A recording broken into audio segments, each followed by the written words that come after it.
Peace to the gang, and welcome to Quit the Cat Podcast.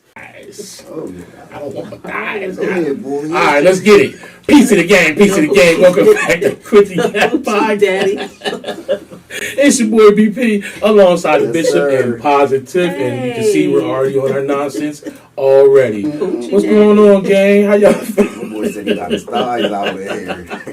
Somebody gonna be like, I seen his meat. I seen his little thighs. I seen his little thighs out, big daddy. You know what I'm saying? All right. Listen, how you feeling?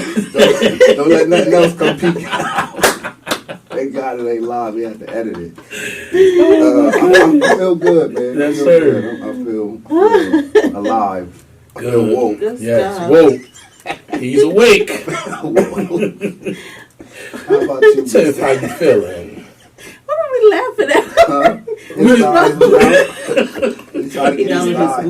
I was trying to get my thighs together. Them joints was up like Duke, y'all. Smooth. And they still too high. But I ain't. This is what we're doing today. All right. Anyway, I'm good. Come on, I'm good. I went to church today. Got in some worship, not just some. So I'm good. That's what's up. Did you pray for us? Was it corporate ministry in there? I don't know. No corporate ministry. No. Oh my gosh. No. No. How are you? So when I think about the carpet ministry, Oh my God. I don't know what that means, but I'm good. Yes, you I'm do. good. He might not. He's not from the church. Yeah, I'm the not. world But, of the church. Okay. So when I think of carpet ministry, Oh, that's what I was thinking too. Oh my God, what you talking about? there's no way we was thinking the same thing. No, Tiff, there's no way. No, there's no way we was thinking about the same thing, Tiff. I know we wasn't thinking about the same thing. Lord, I'm a sinner. You are saved. You can't think about the same thing. You don't know about me. You right. Oh my God. God ain't through with me She yet. already said she gonna put us out on the podcast. She said, "Oh my God." You don't know. Listen. She said we are not talking about the same thing. We are? No, we're not. I don't think so. I didn't think we were, but okay. We'll talk about it later. Okay, we'll discuss it off camera. How are you? I am good. I am good. Yes, I am happy about life, and I am good. That's good. Yes. Good. So we wanted to talk about, and we touched upon this a bit last week, and I actually have some note cards because I wanted to make sure, that we stay focused and that our conversation just really delves into the issue of men and mental health. Okay. Because, like I said, we touched upon it in this month is June. Father's Day falls in this month. Mm-hmm. And just different issues. I know May was Mental Health Awareness Month. But I just really wanted to just talk to you guys about, some mental health stuff. So I was just looking at some statistics and think about this. Approximately 1 in 10 men experience depression and only half of them get help. Men are more likely to die by suicide than women. 79% of the suicides in the U.S. in 2020 were men. You said 79%? 79% in 2020. And middle-aged men, 45 to 64, have the highest rate of suicide. Men are more likely to engage in substance abuse as a coping mechanism. And the Bishop, this is something your field. The impact on physical health is higher chronic disease such as heart failure and lower life expectancy, and looking at your overall health outcomes.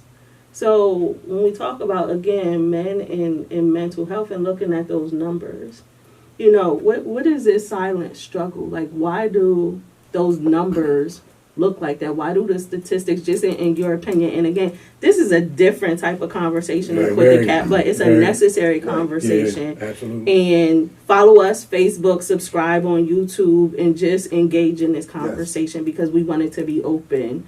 And, if there's somebody out there, talk to us. Yeah. But why do you think 79%, like you said, you was like That's 79 crazy. in 2000? There was just a golfer, Western. He's from South Africa. Okay. South Africa. He committed suicide. So what's the struggle? Like, what is in seeking help? I think it's a thing where as men, we, we're wired different. I know we're, they say left brain, right brain, women more towards the emotion and men the logical thinking, overthinking, not being able. So a lot of things I feel ties in. The part of trying to figure out everything for your life, trying to figure out how you feel, trying to figure out your next move, trying to figure it out and not being able to align the feelings with it. So the emotional toll of not being able to figure it out or not being able to control a situation or feeling that you have no control, I think is what drives you to that point. And I say that from experience, that when you might have direction or you have something set out to go a certain way and it doesn't go that way, and then let's just say everything starts to compound and it's starting, and if you don't know how to deal with your emotions, I think it becomes heavy. And then when you look at 9 times out of 10, we keep the company of men that are in the same feeling as us. You're not going to be able to be around, especially if you don't feel that way. Like, you're not going to be around me and I'm all happy and I got things positive if you're not trying to come out. You can't figure it out for your life. Some people just shut down and be like, you know what, I'm going to be over here. So you don't have people to really reach out to and say anything to. And I could say that speaking now, even in my marriage, like I know behind closed doors the struggles that all couples have. So I know that some things I'm just going to have to deal with. So for me, I had to learn how to deal with my emotions, learn why I feel a certain way or why I think a certain way, and learn the tools that it takes learning. It takes learning how to cope with your emotions, learning how to deal with things, learning how to things that are not in your control. Because I think when we lose control, that's when it happens. Like my cousin, he committed suicide, and he committed suicide right after we just got done conversating. So that for me changed my life. But I remember that moment clear because we sat out there, and here I was lost. My other cousin that was there, was 3 of us, he was lost, and he was lost, and he was asking for answers, and I remember telling him, I don't know. It ain't nothing. I can't. He was like, is this all that there is to life? And I said, at the moment, my life was in the same, I was going through the same struggles he was going through. Struggling with money, the block was getting crazy, cops, and like, the streets was transitioning, and he was dealing with stuff with, like, we all was dealing with relationship problems at the same time. It was crazy. So let me ask you a question before I lose my train of thought. So being in that same circle amongst like men, how do we not say anything? Well, how do you like, I'm not a male, but how do you, like, where does that wall come up? That how do you know, like, I need to say something, at that time you don't know. You absolutely don't. You don't know because we're all in that same boat. So I didn't see the signs that he was going to go in there and shoot himself. Right. Like, he shot himself through the heart. Right. Right. Like and it is. It's strange because now I pay attention to that hurt. I recognize it when I see it. That's what I meant. That's what I meant about the circle. So now, if you're around, it's different. It's so now now. you're that person. So now I'm that person. So how does someone who's in that situation find that person? I don't think they find that person. The person finds them. Person finds it. Excuse me. Yes. Listen, Like what you mean? Bruh found me. Yeah, you gotta find For real, like this is where we come when we go to work out. This is where you come to have man talk. Right. Because that's what it is. Like, where do we have man talk? Well, where do y'all have man talk? Here. Yeah. Because there's nobody else to talk to. So I look for other than that. When I spot the characteristics, I say something. When I see it, there's a. I always tell there's the drop of the shoulders when you see people walking their shoulders just like this. That's a display. That's why I say your body language is your fingerprint to how you feel. Right. Like if you walk with your head down, you're always looking down. You'll see people like their smiles is half smiles. You never see full smiles. The eyes tell a story. Right. You know, right. and now I see it at a heightened level because in prison it's just scattered. You know what I mean? Where there's some that was like, damn, I'd rather be dead than even in here. You know, so, you know, and then that becomes a fight that destroys black men because you go in there and that thing just throws you like you in one of them things that shake you around and it just shoots you back out here and you out here like. And you don't know nothing, you didn't learn nothing while you was in there. The woman like, oh, we need to do this, you kids ain't had this. Because I told them, I prepared them, like once you come out, they pick up right where you left off. They don't care that you've been going. We need you. They needed you before they left. They still need you when you get here. So you got to be mentally prepared because if not, it will crush you. Like it will crush you. And then it's like a pride thing. Yes, if I wasn't to be able to be submissive, how many men going to come and say, bro, I'm hurting. Like I feel this way because such and such happened with my lady or my mom is doing like you have to we men so guarded and we walk around so you're not gonna go to another man and be like, bro, I'm hurting. That's the hardest thing to do. Sometimes you might be because I'm but if you find that safe space, you would. If you find that safe space amongst men, you would. That I believe. Yes. If you found your people, you would. like, you know what I mean? If something was going on with you, like you said, you came in here and you found, like, if you're in a positive space, not if we hanging out in the bar, because in the bar your mental is, of course, that's you know what I mean? Spot. So that's so if you're in a positive space and he's like, you know what? I'm not good today. Right. And he knows he can trust you. You know what I mean? You were saying something about he found you. Yeah, because I remember he was posting, and I was like, yo, I just like what he was doing. He's like, come through. And I was like, damn, that's what's up. You know what I mean? Like, but if it wasn't for us being, like, having someone to talk to, because that, like, reality of it is, like, walking through your daily life as a man, you be by yourself. Yeah. I don't care who you got with you. I don't care about you. Your kids could be there. Your girl could be there. Your wife, whoever, your parents. You by yourself. Every single day. And nobody cares about what you, like, if I gotta go outside, I gotta fight everybody outside and then come back home and fight with whoever I'm fighting with. Yeah. Be it my child, my girl, my mom, my sisters, whoever I'm, you know what I mean? This is how you roll through your life. And after a while, you just kind of be like, I'm tired. I ain't even, you know what? Oh, well, I'm going to just shut the hell up about it. Because nobody wants to hear what you got to say. And even with dudes, sometimes dudes don't want to hear that shit. Yeah. Like, bro, you gotta suck that shit up and come on, let's go. But what does that mean? But we've been told. None of us know. We don't know. We've been told. We just all been told to suck it up. Identity. Like I read. What does that mean? Suck that up. I read a couple places where like they said women can come together and talk and have community and feel better. That don't work for us. Why? That don't work for us because we not that emotional type. Because everybody, and that's why we're having this conversation. Everybody has to. Nobody wants to be the little guy that has to tell somebody else. You feel little when you have to tell people your problem. So look, especially amongst men. Hear me out. So this is how I try to be with because I try this reverse role, especially with 7. I get to with 7. Because it's always like I have my homeboy. He's married with his kids, right? And he's like, man, my kids always go to their mom. They don't come to me, bro. I said, bro, I get it. That's how it is with me. But at the end of the day, they go to that for the emotional support. Yeah, because we're natural nurturers. So what I flip it is I come to him with the emotion.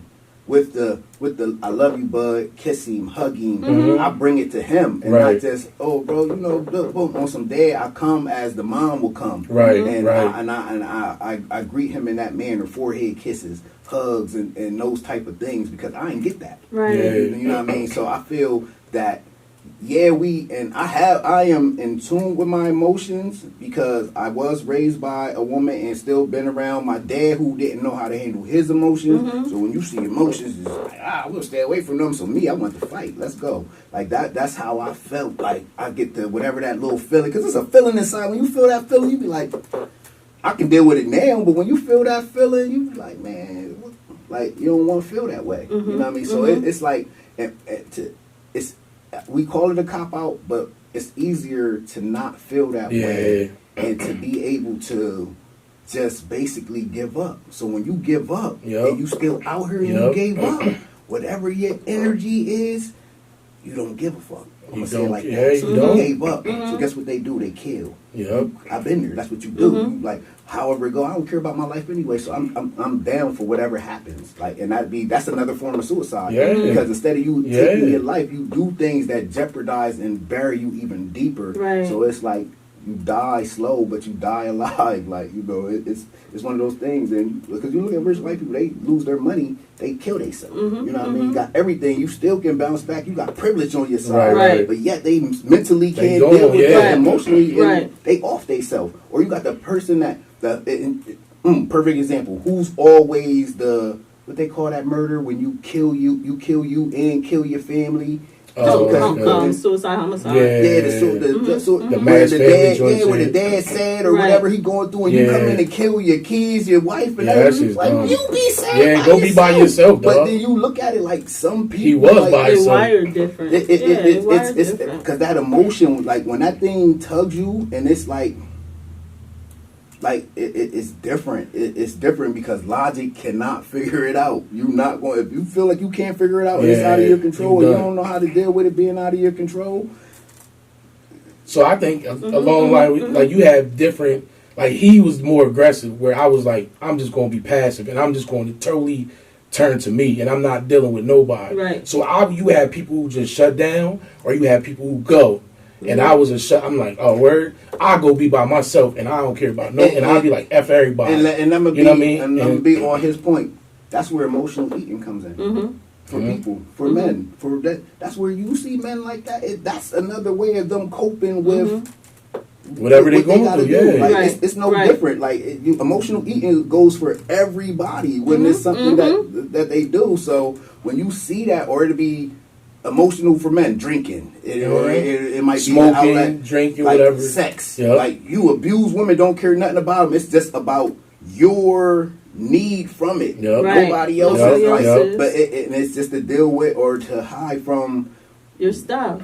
But we got a problem facing. So let's go back to that, because I literally just got my trauma coaching certification the other day. So I finished that course. And one of the things in doing the trauma, the classes that I had to do to obtain it, one of the things it said about was trauma comes from those things like we don't address. Like, substance abuse is a result of a trauma. And trauma is most likely something out of emotion. So when we talk about emotion, and I often say this in coaching, because just like, you just said he's the more aggressive one. What I found as a coach, and I ain't even going to lie, that going not necessarily at somebody in a bad way, what you're doing to achieve your results. And, it's a matter of holding you accountable. Like, I'm not going to turn you loose when I know something's wrong. Like you said, when you identify that, like, we got to sit here and talk about that. And ensuring that you understand the emotions, those feelings, aren't reality. But Tiff, you want to know something? You need and that's what I'm saying. We as men need somebody and like, that's what people don't understand. Don't move until we talk. And that's what go nowhere. Yes, and that's what people don't understand. And that's what people don't understand. What you're feeling, and I tell my clients that. I tell kids that what you're feeling is not real. I'll acknowledge it, but what you're feeling is not real. Yes. There's the feeling and there's the truth. I'll use the example. I could say, because my husband's hours, he's hanging out, he's doing this. I feel like he's cheating. But the reality is, and the truth is, he's not. So I may feel that way, but that's not the truth. So let's deal in the truth. And everybody doesn't want to deal in the truth because it exposes your weakness. That weakness. I think it's scary because some people really don't understand that everything you feel is not real. Right. And some people just feel, if they feel it, they be, I'm in my gut, I know. It's official, Listen, you might have grew up in a household that was tainted. So your gut, you can't trust because you still got to tear down that from what you came from. So, like, listen, I could be a paranoid person. I grew up in a house with a paranoid, this man to be, he pulled something going on. Right. So imagine if you acted on that each and every time. Yes. Oh, it would be each and every time. It would be bad. Like the city would be under terror right now. It would be bad. It would be bad, man. Like, and that's why I had a therapist say to me, right? She said, she was talking when I was telling her. She said, your dad, you're so effective with loving so loud because your dad's energy, negative energy, was that loud. She, like, my dad can impact the whole house. He can. I mean, he disturbed the whole Briggs Street if he wanted to, and he has done it. You know what I mean? Like, y'all gonna focus on my anger. This is what is going on with me. Everybody's gonna lock into it. So it's like, for real. And not the crazy laugh to go when you open the door on a curve and you go to step out, and it's that energy's that strong. So, like, it's easy to bring that type of energy. It is. Now I'm so engulfed in being different and showing love that it's just as strong. It's just because as I grew up in a house where it was a strong energy, even though it was negative energy. I still recognize what strong energy is, and being able to. And you're deliberate with it too, because you said this to me before. You like, I'm so focused on being different from what I was shown that I have to do something. So you've been talking about that for a while. And being intentional, with identifying that okay, this could be, but I refuse to allow this to be, and that goes again into when we talk about generational trauma, and we talk about I'm going to be the one who breaks that. Yeah. Why am I going to be the one who breaks that? Because of the things that I saw in the house. Right. Another thing I say, and this is that coaching, that upfront type of coaching. Just like you said about dad, everybody's going to focus on me. Excuse me, victim. When you continue to be the victim, you get the attention. We're going to take that away. We're going to take that away. And if you don't want to do the work, that's fine. That's a fact. But you don't get to be the victim in my circle. You don't get to be the victim in my circle. So I had to teach my siblings, like, you have to take that power away. You have to take the power away. I tell people when I recognize that and I see it, and you know what's so funny, right? I laugh so hard because I pay attention. In here, I have so many different clients, and I can find where they say you attract. Yep.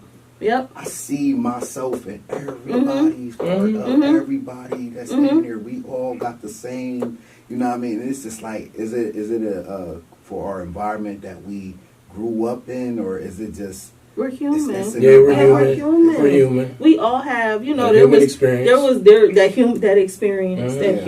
that real experience. We all have something about us in here. They come to you because there's something we want to fix. You know what that's like to want to fix. Like you don't have to identify that thing. But as a human, you want to be better. Right. And you can identify with that. That's why I recognize, out of all of it, like, it's a difference. So, like, you're a speaker, right? And you're a coach. But you bring so much more. Because I can show you textbook speakers that went to college and just come tell you textbook and teach you that. It's so, like, when you're teaching... you had to been through something. You had to been through something in order to teach emotion. To bring and that learn out to and control the emotion. Yes. You know what I mean? And then and coming from where you could have been a victim and still been lame. Still been using that as your not propelling people forward, but you could be using it as a crutch. Making people, I've been through this, I gotta go through that. I already been through it. I'm not going nowhere because I know I've been stabbed. Right. He looked like listen. All men is trash. Listen. All men. You could just. It's women that ain't been through a lick of what you've been through, and they hate all men. Nothing. And you like, so that's why I'm a big proponent on Father's Day. I make sure you acknowledge that. I make sure, because every man is not the same. I get up, and I've done it for the last couple of years on Facebook. Ladies, don't y'all start y'all nonsense on Father's Day. And I mean it. And for me, that deflects a lot of people. Yeah. And it's okay. Yeah. I'm not arguing with nobody. Right. Because what you're not going to do is take that from. Right. Oh, man. Yeah. Like, I don't know what y'all been through. Yeah, I but don't there's know dudes what out y'all here that been do through. what they supposed to do. There's so dudes out here that do. Give Dad they credit. that's it. Give Dad they credit. You know, if you so, like, just give I the mean, men. Give the men. am I wrong? Their Let her talk. Let her credit. Let her say that real quick. Literally, Yeah. give the men their credit. As women, sometimes we can be hard. Hard. Yeah, sometimes we could be but the level of expectation is great. Because I know as a woman, when you find that right man, that's your partner. Yeah. You know how you want to grow. So it's great both ways. It's Understand great that. both It's great both ways. Yeah. So this is, women have to understand this as well. Yes, where you want for me to be great is high. My great for you, my want for you to be great is equally as high. Right.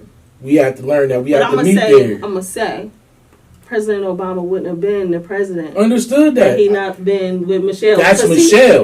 But what I'm saying that's is, Michelle, if he was with Shanae, that's what Michelle. would he have been? Yeah, you know what I mean? Yeah. That's just only understanding as a woman. What you have the ability to bring out in your man. But you gotta be understand you that. gotta bring it out in you first. Michelle bring that out in her. Michelle bring it out, and she was the big dog. Yeah, right. So she took a back seat so he could be the big dog, but she was already. There's not a lot of big dogs out there that's willing to take the back seat. It's not a lot of women, men or women. It's not a lot of women big dogs, but it's definitely not a lot of men or women big dogs that's willing to take the back seat so that somebody else can shine.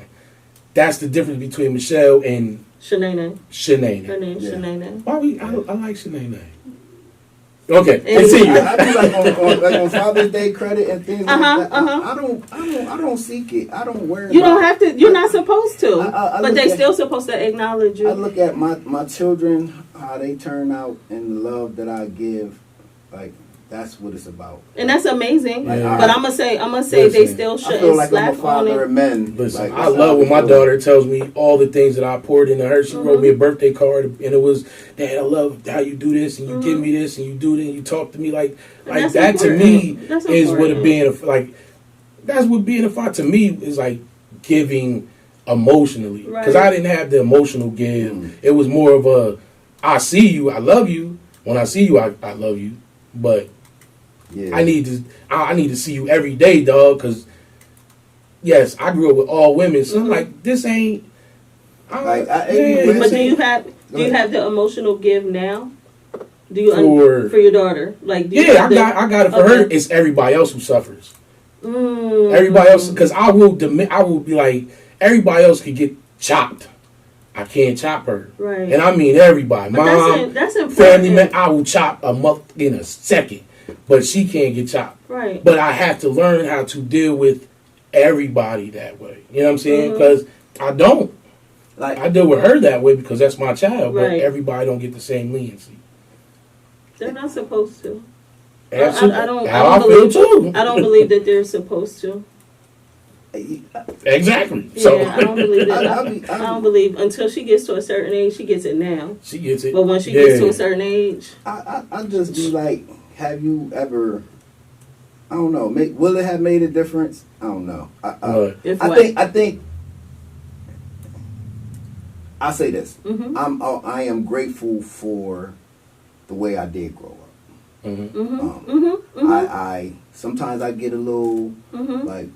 Man, we could have been here. It could have been different. I could have been doing this. Right. Yeah. But I am thankful because I am proud of who I am now. Yeah. But I do think about like, damn, out of all the stuff I ain't never been pulled in and hugged and been like, I'm just happy that you survived, and kiss. Almost times almost died, and I don't remember being embraced and saying I'm thankful that you made it here. Right. Like that you're still here. Like he was grateful that I was still here, and he was amazed and thanking God more than embracing.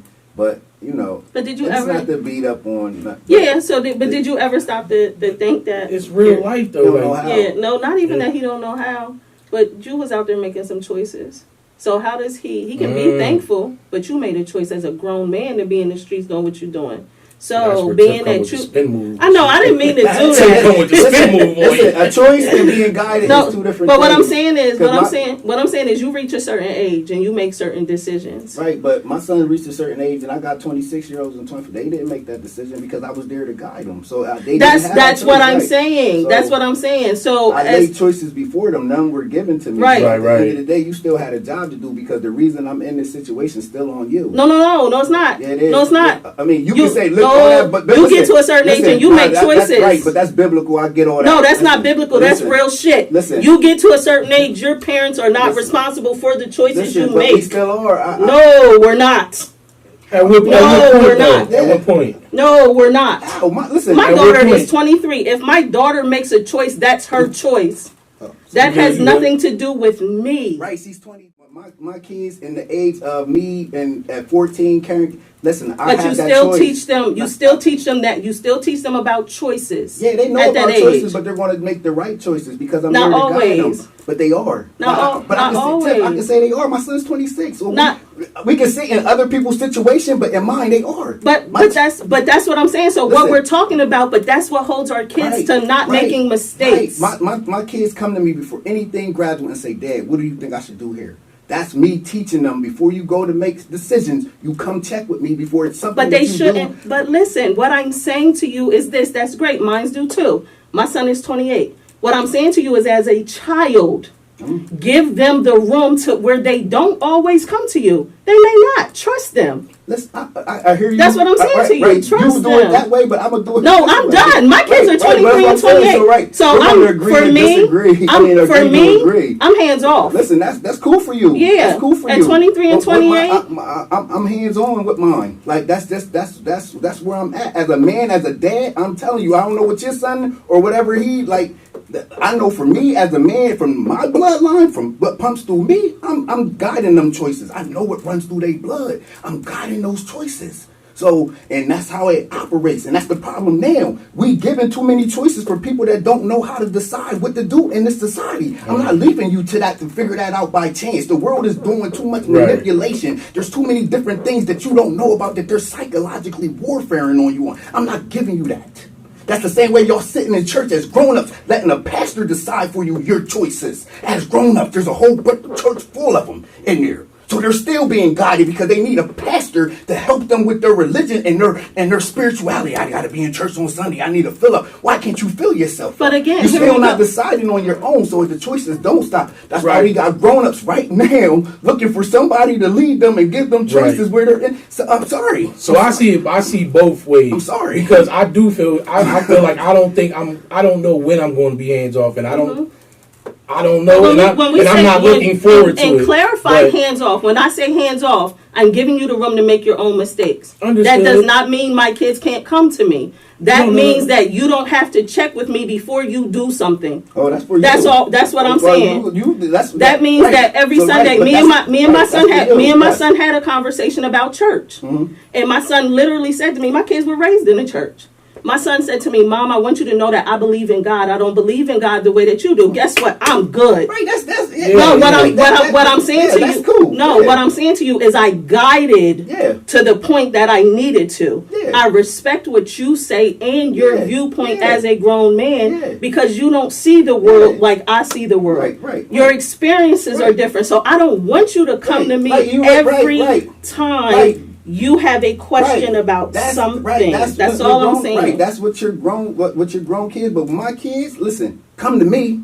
Like you can decide, but that's not a nap. That's subjective. That's not something universal. I don't care what book it's in, what thing. That don't have to be the case because this is the problem now. This is the problem. That's why the statistic's so high. That's why that statistic's high. That's why that statistic is so high. You said it. That's why it's that high. Everybody's not going to function from that thing. So some people's going to need that guidance. That's why the statistic's so high. But that's just to me. That's called parenting. That's why it's high. Yeah, but then also at some point, like you said, it's high because men get lost at some point, especially in our culture. It's like once you turn 18, to hell with you. That's our culture. I don't know if that's everybody's culture, but I know for us, when you turn 18, get your ass out there and figure out the world. And most of us get lost, and we don't like. I can honestly say, when I graduated school, I wasn't living with my mom. Wasn't there. I was by myself. When I had to go out into the world that next day after I graduated, I didn't know what the hell I was doing. And you need somebody to guide you. And I needed guidance at 27. I need guidance at 42. Listen. I need guidance. Listen, that's real. No, but that us as men, if we're talking about mental health and men, we don't like. Everybody's expectation is high of us, ours included. And if it's not, I can't talk to you. But as it should be, our expectations is this high. Then you add your children's expectations. Then you add your lady or your spouse's expectations. You don't know what the hell to do, and you still trying to figure it out. So you like, bro, I gotta go. So you need God. If I had my dad to guide me and tell me how to do certain things, I might be doing a little bit better. But I can't blame it on him. It is what it is at this point. So I understand your point in the sense of saying, I understand that. But at the same time, it's like, if he was there to guide me at 33, would I have made this mistake, or would I have been like this? Or if you just showed me something. So this is the victim in me talking. At what point do you say, if he wouldn't have stabbed me, what point do you stop saying if? All of us. So then why are people... Right, but we don't have nothing to do with people. We're talking from our own perspective. This is the issue. We can't save the world. Right, but people, when we're talking choices, we're talking... No. We're talking. Right. Well, I'm not talking about nobody else. I'm talking about us. Right, but you said about people giving their children choice, so... No, I said us. I didn't say people. I said us. So then that whole conversation was for nothing. So then you're saying it was for something. Right. So how you raised your children is how you raised your children. If they have to make their own choices, that's not universal for everybody. And that's what I said. Yeah, I didn't say it was universal. You look at the white culture. I see them kids can live there till they 25, 26. I just had my little supervisor was like, my parents just took me off their health insurance. I'm like, nigga, what? Like, you're 27 years old. So it is that, like, I do feel like I'm going to guide you for as long as I can guide you. And I'm going to put you, hey, go this way. Listen, you're going to make the decisions you make. So I do understand you in that sense. I'm going to give you that freedom. But I'm going to say, listen, it could be like this. Or it could be like this. And you choose. And you choose, but I'm telling you, right? Because I got this way here to be like, I gotta ask my dad before I go, or I gotta check with my dad. Like, it's still women that I know, like, that's that love for their dad, that they still putting their dads in the decision of their life. And I know their dad loves that. And sometimes that's a hindrance. It can interfere. Because sometimes that's very skewed. Because you got a man and you still asking your dad. Right. I get that. Right. Yeah. That's a whole. Yeah. That's why I tell fellas, don't involve your mama in your shit either, because your mama fuck your whole life up. So listen, that's true. What you mean you got to ask you? That's true. Or the people, or let me. I know you get done doing your business. I'm not gonna ask my dad if he. What you talking about? I see Sean and now go ahead and mention your mama. Go ahead and mention your mama. Cause I get it. Man, we do this because if I really need an answer, I'll go to my mom. But other than that, I'll figure that shit out. I do ask mom. Yeah, I ask mom. But you're supposed to. That's what I'm saying. Like, you're supposed to. It's not like you're not supposed to. I'll ask you. But you still. You will. You will. And you already know how it's going to go. Ask you. Listen, but that's the love and the respect. Right, because I had to learn that that's okay. Yeah, that's okay. Listen, and that's what most men don't know. Listen, it's okay. I remember one time. Bro, listen, when I tell you I was so hot, and I ain't had nobody to call. This is before I didn't have nobody to call. I was hot. I'm talking about flaming. I'm talking about, bro, I ain't felt this way in so long. I was hot. Don't you hate when you feel that way? When you ain't felt that way? Don't they take you out of... I didn't know. Listen, my mind was going through. I didn't have no one to call. I was like, who will call? And Marv's wife popped in my head. Anissa. Wow. I called Marv. I'm talking about, I think it was 5 o'clock in the morning. I texted her and said, are you up? She was like, yeah, I am. I'm getting ready for work. I said, can you call me? And she called me, and I had a meltdown. When I tell you I had a meltdown, and I was going through my Rolodex like, who do you call?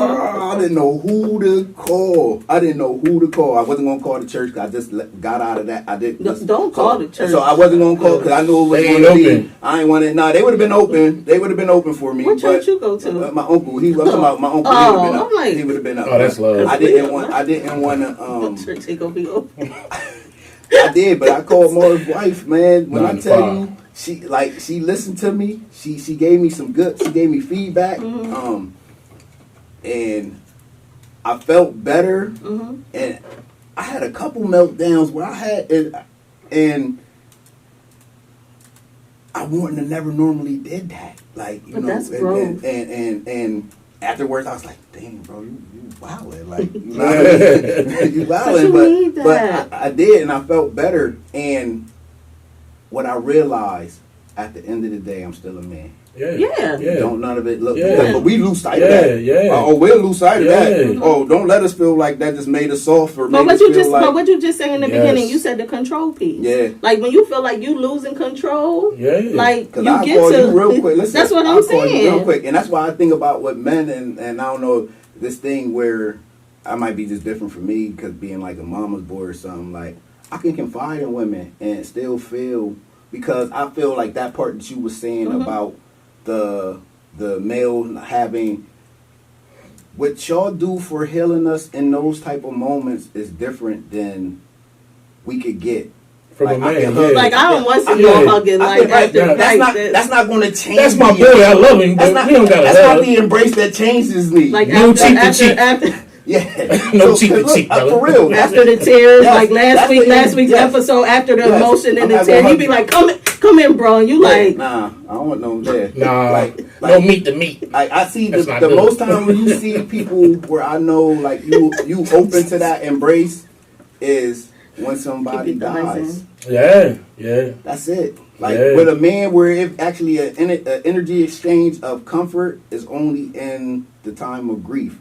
I don't know. I just feel like I don't know if it's from not being hugged by a man growing up. no, I think that's true. You know When you what I see mean? them real embraces. Like, I think that's from not being hugged. Like I think hugs from men are needed, even if it's a teacher, They absolutely are. a coach. Like while kids are young, they need to be hugged. They You need to be told you boys love. need to be hugged and not hugging trees. embraced and say, hey, it's going to be okay. Hey, it's okay to cry. Hey, it's okay to be. So that way you know that it's okay. You just ain't walking around. You ever see the boys? And in doing that and then saying that, don't call little boys punks and faggots like, because they do that. I hate like that. Stop crying, you little punk. What? Call me a faggot before you call me a pedophile. Continue, I'm sorry. That's I thought it was the other way around. Whatever. Either way, Happy gay pride month. Listen, so yeah. Anyway, right? Yes. So, but we need hugs. We definitely need hugs. We need hugs. We need embraced. We need when we little. Like I don't know. Kiss, bro. I mean, you don't need kissing. No, I'm kissing you. Hell no. That's too. Kiss me, bro. I don't kiss my That is what it is. Like, but bro, anyway, like if guys be like, bro, I love you, bro. Nah, what? Who do that? Like kiss fist. My man in that Scarface short set do that. What in the world? Anyway, we not talking about people. We here to grow. What? Bang. That's how we do it. Yeah. Oh, that's so cute. Kiss. I just made that up. That's not a real thing. I thought that. But don't kiss your fist before you. Don't call it kiss fist either. That's a pound. That just sound crazy. Anyway, what's wrong with kiss fist? Nah, kiss fist. Why? That was cute. We here talking about men and mental health and how to get beyond it, and they like don't kiss fist. That's a mental health issue. If we doing kiss fist. Yeah, it is. But I do. We need to be embraced. He's absolutely correct. Not by priests. But no.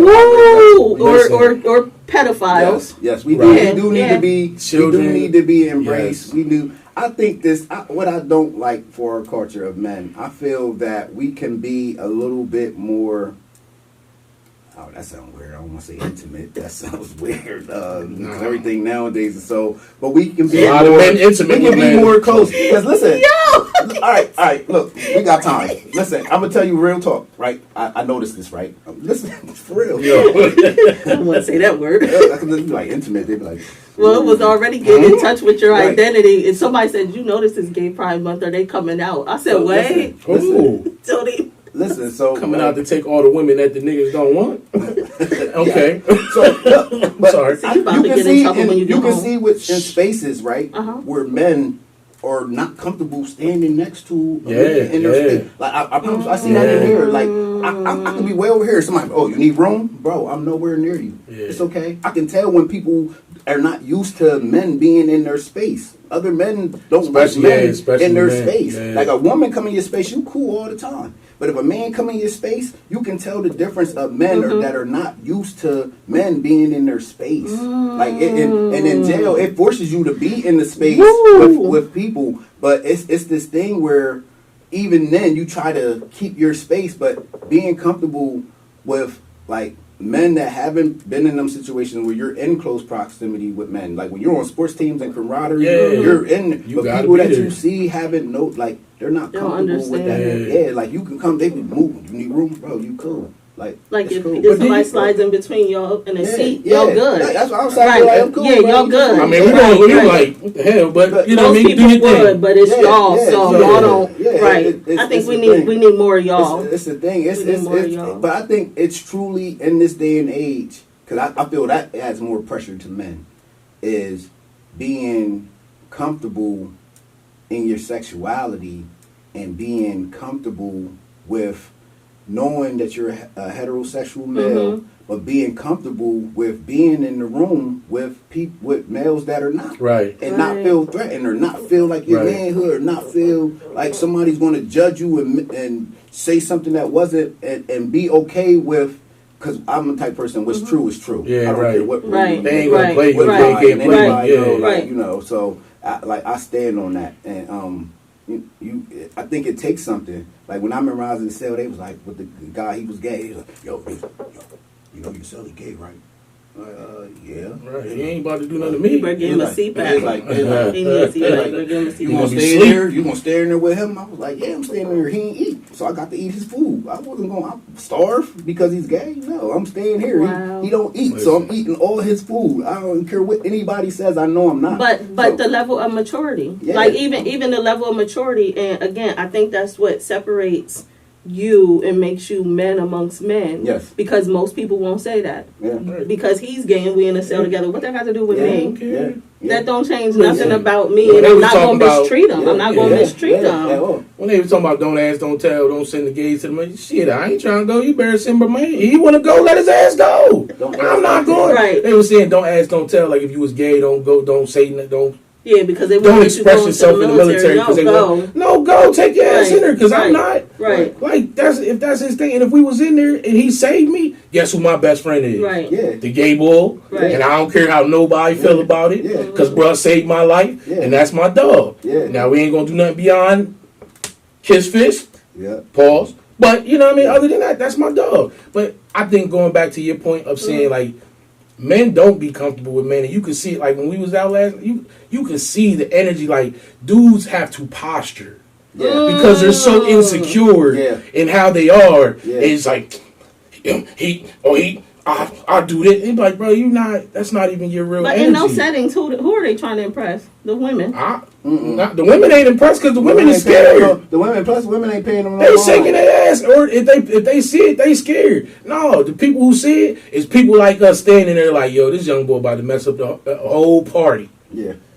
Like I notice it. I'm not looking for it. But again, that's because y'all different. Y'all got this. When you turn around, you see dudes cheek to cheek. You like, okay, well, let's watch what they about to do over here because they about to mess up. But it's just a bunch of dudes. I do hate that for men. It's like we gotta posture and be tough and we gotta. I'm hard and can't nobody. Niggas know not to test me.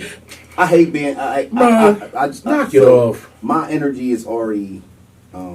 You a big dog anyway. Yeah. You ain't gotta prove you a big dog. You a big dog. So I give. I don't do the measuring of I'm gonna call it alpha. Of testiculars. Yes, I don't do the measuring of that. I don't. I don't. See, I don't know. Like be coming up with women might just look at each other's outfit and be like, "Oh, she cute" or whatever. Boop, bop, bop. And that's the end of it. She ain't sitting right in it, but women who are in their right energy, right. Because just like y'all, I'm like y'all. Well, that's why we're a trio. Because we all, you know what I mean. We do what we do. But women who are not in their right energy will pick everything apart about a woman's outfit who comes in instead of just, sis, you look good. That's it. We'll pick everything apart about it. Whereas y'all as men, like Scarface's short said, you might laugh at it, but you're not laughing at him. Bro. But see, with women, they'll do that. But men, it goes from that, and that be it. Like they might show a little face. You could be like, it ain't about to be nothing. But men, you gotta always walk by, like they walk by you with the energy. Yeah. And you never. So it's like everybody in there is wound up. Anywhere where you got a bunch of men at in a gathering, it becomes a thing where everybody's trying to outmeasure everybody's energy. So it gives people not a chance to enjoy themselves or get you might be a cool person, but I'll never get to find out because you would listen. I'm gonna tell you, right? There was the funny thing, right? I called myself. I hung out with. I want to say in my hood, I hung out with each individual. I'm talking about dudes that like the toughest of the toughest, roughest of that's going for bodies and stuff right now. When I tell you the energy when they were gathered with everybody else. And then when they were with me and we were riding or going out, now I see the son that the mother loved.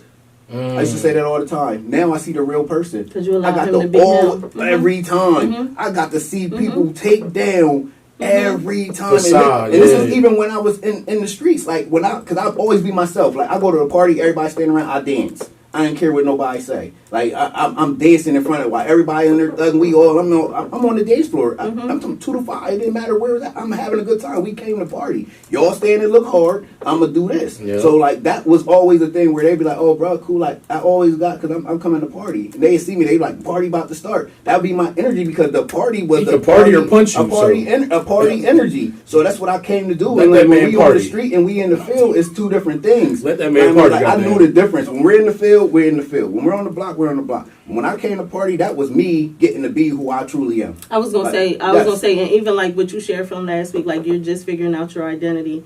You are now who you were always meant to be. Yes. You are. So it's when you see, it's like we always got to be, and that's why now I can allow somebody walk by me and he'll see like because it ain't worth losing your life. You know what I mean? But I'm able to, you know, and some people you will smile, what's up, bro? Like, and they'll just be like, I'm cool with that. I don't be like, okay, you want to still be... Yeah. Oh, you ain't going to say nothing? Yeah, it's cool. Like, you know what I mean? Yeah. So you just still play, like, you just let it go because it don't bother me, you know what I mean? And then, like, I always remind myself what we do. So I always tell myself, you see me, I'd rather you see me now and not smile than to see me in there and now you're sitting in my group. Right. And now... I'm gonna smile all in your face. Now, remember me? So I look at it like now when I see, especially with the young guys, I just scan their faces. I speak to them because then that way when they see me here with you partying, doing where you at. Now when you see me still living the life that you was just living, now I'm in here and I'm like, oh bro, I know. That's the importance of the street ministry. That's right there. So when they see that, like, bro, that's me. Like, bro, you can be a person. You can still be who you need to be. You can take on this side. Yes, you can take down. On this side. You can take down the. That's why I feel like square. That's why I feel like we have to make it. We have to get back to making it cool to love who we are and to love God without the stipulations, without this criteria of. You have to look and walk and be and wear the suit. Yeah. You got to talk. Oh, God bless all the time. No, that's not what this is about. What does that mean? I mean, but you know the church lingo. That's what I'm saying. What does that mean? The deacon's supposed to look like. You got to look like a deacon. What is a deacon? What's a deacon? Because so you know what I mean. So I feel like for men, we have to be okay with. Being okay. Yeah, and just I'll be like, bro, take the hard off. Take it off. Like I get my wife, she's like, you swell up. Yeah, that's when I'm right. I can turn from Bruce Banner but I'm coming and that's loving. everybody. I'm coming in loving. Mine's is PTSD. Oh yeah. Mine's is PTSD. Right. It takes me a while to chill in the situation where I'm in a place. I'm like I am until I make sure everybody's comfortable having a good time. Then I can have a good time. Like I watch all exits. I see who's in here first. I scan. I don't care if it's the singers lounge. I'm paying attention to everybody that's in here. I'm watching the bellboy, everything. And then when everything is calm and everybody's I'm gonna have a good time. And I feel like if I'm in the place, I'm security too because something's happening and my wife and my folks is going down. I'm in it because you're acting a fool while my folks is in here. So this got to shut down. So I try to, if I can insert myself to try to keep the peace before something gets to where it's going to be because, hey, there's women in here. We got, we're trying to have a good time. I don't got no problem saying that, or being like, yo, you go to jail, but. I'm going to see you. Yeah, so it not in jail, though. I'm going to be there, but I can be. So I always tell them, like, when I see a young man, I'll be like, bro, we good. I don't want to see you where I work. Where you at? I'm out the prison. Don't want to see you, so it's like. That's important. It's being okay. I think for me, and I try to install in them, every man that come around me, that you are a mentor, you are a coach, you are a father, you are, and not just to your kids. Like every kid that you walk by, like if we walk by people just like how y'all for women and y'all see it, you can say, hey sis, love your hair, love your lipstick. I do that for everybody I see. Like men, I'll be like, bro, nice haircut.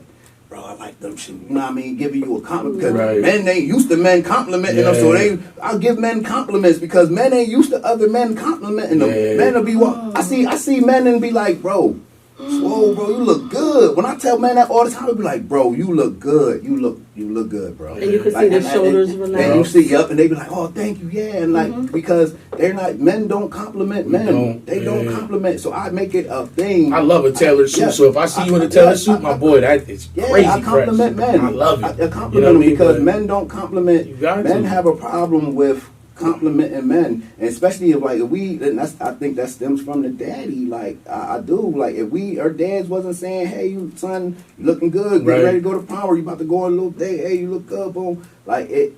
Do this, son. Do that, son. Like, and I get credit like on that with the clothes and stuff like that, and just feeling like a man when it came to getting dressed and stuff like that, and doing things like that. My dad was on point with that. That was something he loved to do. So he definitely encouraged like unique and my brothers and about dressing and all that type of stuff and but you gotta give compliments, and that's what I loved about my uncle, Pastor Mosley. He was that man that you can go get a hug from, and he'd say like what a mom would say, just talk.